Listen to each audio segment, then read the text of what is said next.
خدا کے علاوہ کسی کا خوف نہیں ہوتا تھا۔ اس قصے کو ذہن میں رکھے بنت حوا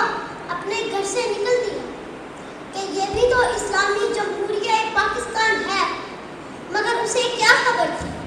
کہ چند درندہ صرف لوگ اس کی عصمت کو تار